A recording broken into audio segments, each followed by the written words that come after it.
வழக்கில் கைது செய்யப்பட்ட ரமேஷ் என்பவர் விசாரணைக்கு தடை விதிக்க கோரியும் வழக்கை ரத்து செய்ய கோரியும் மனு தாக்கல் செய்திருந்தார். அந்த வகையில் அவர் தொடுத்த மனு மீதான தற்போது ஒரு முக்கிய தகவல் வெளியாகியிருக்கிறது. அதாவது மனுதாரர் ரமேஷுக்கு எதிரான விசாரணைக்கு மட்டும் இடைக்கால தடை விதித்து உத்தரவானது பிறப்பிக்கப்பட்டிருக்கிறது.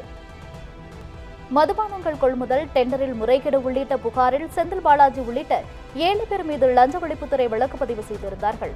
கூடுதல் விவரங்களுடன் இணைகிறார் எமது செய்தியாளர் சக்திவேல் அவர்கள். சக்திவேல், வணக்கம். தற்போது டாஸ்மாக் முறைகேடு வழக்கில் புதிய உத்தரவு ஒன்று பிறப்பிக்கப்பட்டிருக்கிறது. இது குறித்த கூடுதல் விவரங்கள் என்ன?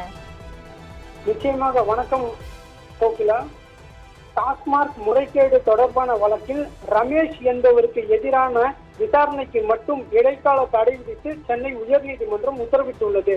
டாஸ்மாக் நிறுவனத்திற்கு மதுபானங்கள் கொள்முதல் செய்தது, பார் உரிமம் வழங்கியது மற்றும் மதுபானங்களை கடைக்கு கொண்டு செல்ல போக்குவரத்து டெண்டர் வழங்கியதில் முறைகேடுகள் நடைபெற்றுள்ளதாக கூறி முன்னாள் அமைச்சர் செந்தில் பாலாஜி உள்ளிட்ட 7 பேர் மீது லஞ்ச ஒழிப்புத்துறை வழக்கு பதிவு செய்துள்ளது.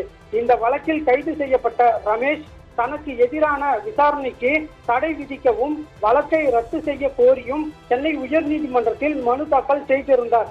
இந்த மனு தலைமை நீதிபதி சுஷ்ருத் அரவிந்த் தர்மாதிகாரி மற்றும் நீதிபதி ஜி அருள்முருகன் அடங்கிய அமர்விற்கு முன்பு விசாரணைக்கு வந்தது.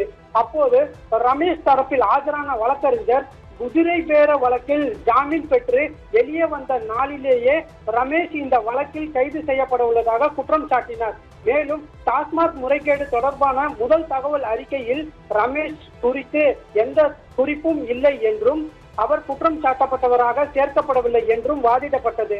அதேபோல் டாஸ்மாக் அலுவலகத்தில் அமலாக்கத்துறை நடத்திய சோதனையை எதிர்த்து தொடரப்பட்ட வழக்கில் உச்சநீதிமன்றத்தில் அமலாக்கத்துறை தாக்கல் செய்த பதில் மனுவை அடிப்படையாக கொண்டு உள்நோக்கத்துடன் இந்த வழக்கு பதிவு செய்யப்பட்டுள்ளதாகவும் ரமேஷ் தரப்பில் தெரிவிக்கப்பட்டது. மேலும் டாஸ்மாக் முறைகேடு தொடர்பாகவும் எதுவும் நடைபெறவில்லை என தமிழக அரசு உச்சநீதிமன்றத்தில் தெரிவித்துள்ளதாகவும் சுட்டிக்காட்டப்பட்டது. இதற்கு தமிழக அரசு மற்றும் லஞ்ச ஒழிப்புத்துறை தரப்பில் அமலாக்கத்துறை அனுப்பிய கடிதங்கள் மற்றும் பதில் மனுக்களின் அடிப்படையிலேயே வழக்கு பதிவு செய்யப்பட்டது உள்ளதாகவும் தெரிவிக்கப்பட்டது.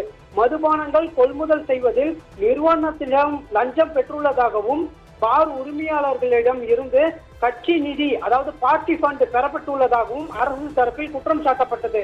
மேலும் உயர்நீதிமன்றம் பிறப்பித்த உத்தரவுக்கு இந்த வழக்கு எந்த தொடர்பும் இல்லை என்றும் ரமேஷின் செல்போனில் டாஸ்மாக் அதிகாரிகளின் தொலைபேசி எண் இருப்பதாகவும் அவலா பணம் பரிமாற்றத்தில் அவர் ஈடுபட்டுள்ளதாகவும் வாதிடப்பட்டது.